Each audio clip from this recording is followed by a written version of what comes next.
তো সকালটা শুরু হচ্ছে সকালবেলা হয়ে যে টুনি লাইট জ্বলছে কালো কালো রাতের বেলা। এই যে চলে এসেছে আমাদের নতুন ম্যান নাক ঢেকে। তো চলে এসেছে, এই যে গেটটা একটু খোলা ছিল কারণ ভিডিওটা তো দেখাতে হবে। এই যে এখানে দিদা বসে আছে, আর এই যে বাড়িটা কম্বলের একটু রোদে দিয়েছে, আর এই যে হাই হাই করছে। আর আমাকে ফোন করে বললো একটু পরোটা এনে দিতে, পরোটাটা খাই দিলাম। আর এই যে মাথা ধুচ্ছে, মাথা ধোয়ার পর আমাকে আবার হুকুম দিচ্ছে আমাকে এইটা দে, আমাকে ওইটা দে। এই যে একটু ভিডিও করতে হচ্ছে, তো আমাকে ইগনোর মারো বন্ধুরা। আর আমাকে খেতে ডাকছে, আই খেয়ে যা। আমি বলছি আমি খাবো না। এই যে কোনো রকম নির্লজ্জের মতো খেতে বসে পড়লাম। এই যে মা আমাকে দিল কত সুন্দর। ও তো কোনোদিনও আমাকে দিবে না খেতে, কোনো দিনও খেতে দেবে না।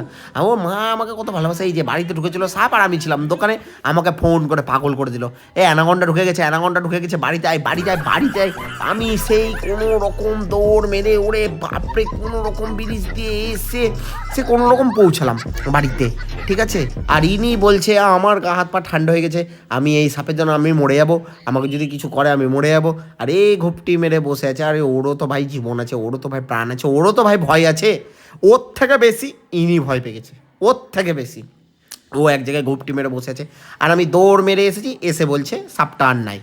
এই যে তাই জন্য আমি রাতের বেলায় বললাম তাহলে একটু আমাদের বাড়িতে নিয়ে যাই। দিয়ে আমার গাড়িটা অটোমেটিক্যালি, আমার তেল গাড়ির শেষ, গাড়িতে তেল শেষ। দিয়ে আমি আবার তেল ভরলাম, তেল ভরে আবার ইনাকে নিয়ে যাচ্ছি।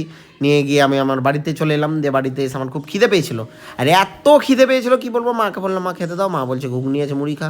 আমি আর কি বলবো, দাও তাহলে দাও আমাকে খেতে দাও। আর ইনি বলছে ভিডিও কর ব্লগ কর খেতে খেতে। কি আর বলা যায়, এই যে খাই দিলাম। আমার বউ কিন্তু, আমার বউ কিন্তু বিবি, ঠিক আছে। আজকে থেকে তোমরা সবাই জেনে নাও বিবি, ঈশা বিবি। হ্যাঁ, আর এই যে চলে এসছে পুচকি, কত কিউট হয়ে বসে আছে। তো টাটা, লাইক করো।